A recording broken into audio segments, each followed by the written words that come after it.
All right. 5, 4, 3, 2. Hi, I'm Sharon Pratt, host of IPPH on Air. IPPH, the Institute of Politics, Policy, and History, housed on the campus of the University of the District of Columbia with the mission of rediscovering the history of Washington, D.C. while drilling down on touchstone issues of the day, issues that have perennially plagued our nation. And because of the consequential nature of this election cycle, IPPH is hosting a 1-month special election series. So every Monday at 3 p.m., we'll have this state of play with essentially the co-anchors of today. And then later in the week, we will host podcasts with experts in intelligence or voter registration or even the rules of the House if this election should end up in the Congress. So let me welcome our co-anchors, Michael Steele, former chairman of the Republican National Committee, MSNBC political analyst, and co-chair of the Senior Advisory Committee for IPPH. Welcome, Michael. Good to be here. Looking forward to it.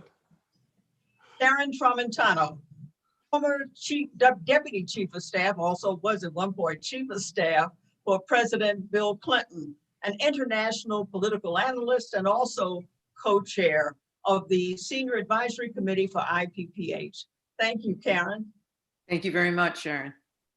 And finally, the Reverend Mark Thompson, the host of the podcast, Make It Plain, a regular on MSNBC, and also a distinguished member of the IPPH Senior Advisory Committee. Hi, Mark, great to have you. Great to be here, Mayor. Happy to be here. So we have a lot of ground to cover. I called it consequential. A lot of people call it consequential. Do you think this is a consequential election cycle, Michael? Oh, absolutely. There's no doubt about it. I think we've been building up to this moment for quite some time, to be honest. Even going back to the 2016 presidential election, a lot of the ramifications of that election began literally the day of the inaugural when over 1 million women from around the country came to Washington to not just protest, but to level a higher degree of concern about the future direction of the country under this president. And then since that time, I think every day, every month, every tweet has affirmed for more and more citizens the necessity to pay attention, to get engaged. And as we're now seeing with well over 50 million Americans already having voted before November 3rd to get out and cast a vote. So yeah, this is consequential. There's no doubt that typically, hot rhetoric in most political seasons, but it is true in this one. So Karen, do you agree that this is consequential and do you share Michael's thinking? I completely agree. One of the reasons why I think this is consequential is that we have been governed by somewhat of tyranny of the minority for 4, and maybe one would argue 8 years. When you look at the United States Senate, the so-called majority of the United States Senate really represents about 15 million, maybe even 16, 17 million people less than the Democrats represent. And we have a president who is currently, has not been elected by the majority of the citizens of the United States.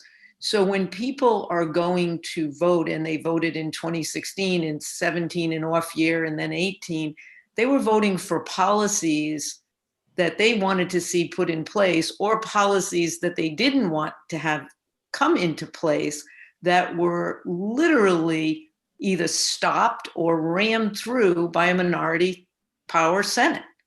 And I think people, as Michael just said, are well aware that unless they are actively voting or actively running, this rule of the minority will continue. And that is not what a constitutional democracy is set up to have as a result. So I think it's a hugely consequential election. How about you, Mark? Do you share their thinking? Absolutely. I think that what we are seeing is a relapse or a backlash as we've seen in history before. Right after the Civil War, Reconstruction, record numbers of African Americans elected to local and state offices and even to the House and Senate. There was a period called Reclamation right after that, where all of that was reversed. The right to the franchise for African Americans was lost, and it took 100 years in Selma, Alabama to get it back. But that reclamation was the reaction to African Americans getting the right to vote and African Americans exercising their right to the franchise and the electoral political power that brought. I think history repeated itself in 2008 with the election of the first African American president. And as we have a president in power now who was elected and ran on a racist birther conspiracy platform and has continued to behave in that fashion since he's been in office, we're looking at that same period again. But I think it bodes well. The long lines we're seeing, as Michael and Karen said, the record numbers of people voting early. We don't have a great deal of electoral participation in this country as there are in other countries. But I think people realize the consequences of not voting, of not participating in the process, not having their voices heard. I think that's why they're out voting now. And the consequences of not doing that are having someone as inept as Donald Trump in the White House, who is mocking the whole world right now, as he did recently on 60 Minutes, and is just repeating the word COVID over and over again as if it's getting on his nerves. He said in the debate, people are learning to live with it. I agree with Joe Biden. People have actually, unfortunately, been learning to die with it. So yes, this is quite consequential. This is life and death. So we're seeing these long lines now. Do you think the secretaries of state, the election officials, are really able to manage all the deluge of mail-in ballots and the lines on November 3rd? What do you think, Michael? Yeah, I think they are. I've spent a lot of time over the past 4 months or so working in a variety of capacities and with a cross section of groups around the country that are comprised of Republicans and conservatives like myself, progressives, liberals, independents, professors, politicians, former and currently elected, who have been looking at this overall process. And in the mix of that, what I have found so heartening and so encouraging are the secretaries of states, who are very well coordinated and communicating with each other. They recognize the challenges they have, even in a number of the Republican states.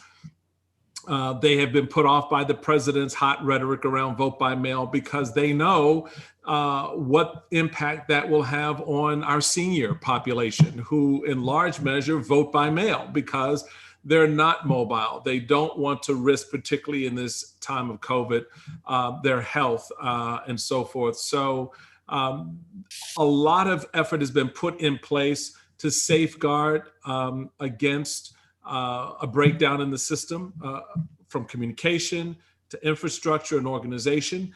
There is frustration, and we'll see whether or not this results in a blow up somewhere in the pipeline, with the fact that the Congress failed to fund at the level the states requested. And we were part of a small team of folks who were on the Hill very quietly saying, please give them the $4 billion they need for the 50 states and the territories to execute the franchise on behalf of citizens, to put that structure in place. The Congress came up with $400 million.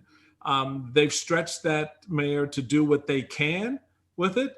But yeah, there's going to be some stress testing on Tuesday, as we've already begun to see with a lot of the early voting with the lines, for example, as a representation of that stress test, because the resources weren't there to expand the platform for voting. States like Texas and elsewhere, North Carolina, trying to constrict polling access. That, ladies and gentlemen, is straight up suppression at this point in the game, knowing what we know about COVID and its impact on the vote.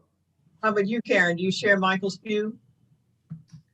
You know, I do. I think this is a situation where it is in spite of.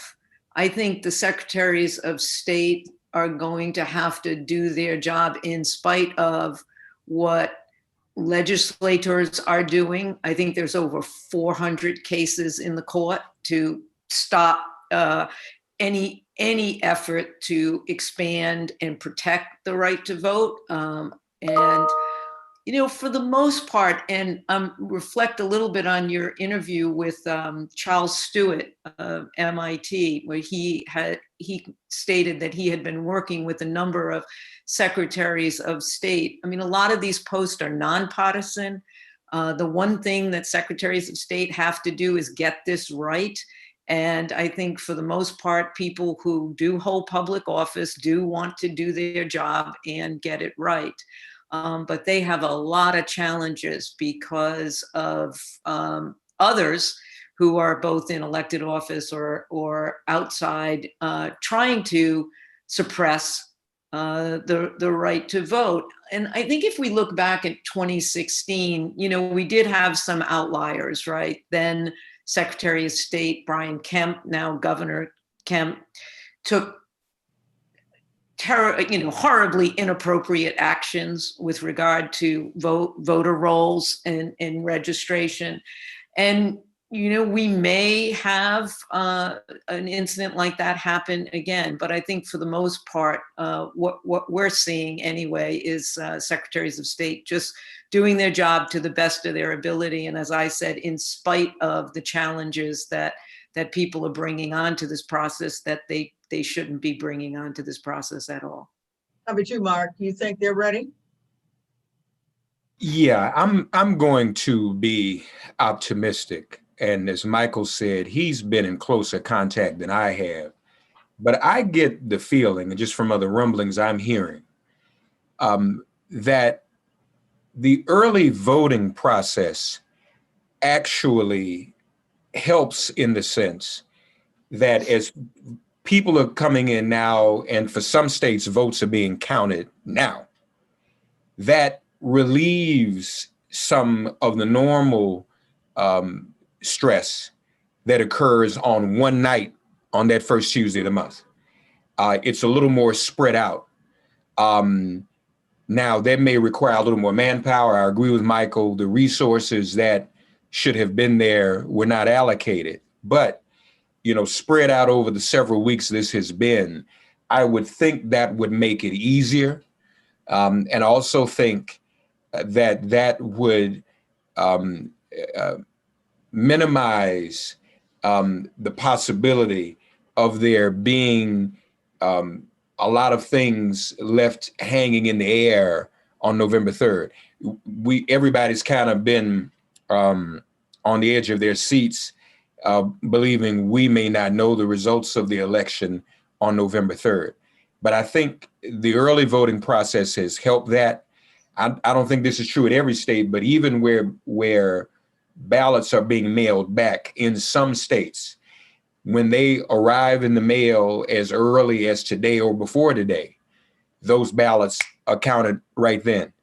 So I hope that the lead time ensures that these secretaries of state will be as ready as they can be. And I think we've also seen historically, there are usually only one or two that like to go rogue and show a level of partisanship. But we haven't seen that yet in this cycle, and we may not. Because I think... Well, I'm going to ask you, because we're running out of time, just Sure. quickly, are you concerned about voter intimidation on election day? I'm going to just go through each of you quickly. Mark? Yes, to some extent, that's always there. I think we have to be prepared for that, yes. How about you, Karen? It's the thing I'm most concerned about, and probably more this year than in other election years. I mean, we have a president who was calling out people to come in, watch people vote. that is a very scary prospect. And I think you were talking to Laura Murphy, who's formerly with the ACLU and was one of your experts, Sharon. And I think this is one of the items that she pointed out, that even the social platforms are trying to shut down any efforts for there to be a social media call out for people to come and watch voters. We've got a president who's talking to militia and the Proud Boys and white supremacists generally. We've got a history of voter intimidation in this country, especially for Black and brown people who are voting. And so I am most concerned about that. Well, I'm going to ask two questions of one, Michael, and so we can sort of wrap this up. Are you concerned about voter intimidation? And then who ultimately maybe not, we won't know November 3rd, who's going to win this election? I'm very much concerned about voter intimidation. In fact, was part of a series of wargaming scenarios around intimidation and what possibly could play out on election night. In other words, if the president sees a very red map from same day voting without having all of the absentee ballot and vote by mail votes counted, declares himself the victor and decides there's no more counting to be done and wants to cut off the election. What does that do? So yes, from intimidation to that, absolutely, we should all be vigilant. That's why it's important for voters to plan to vote.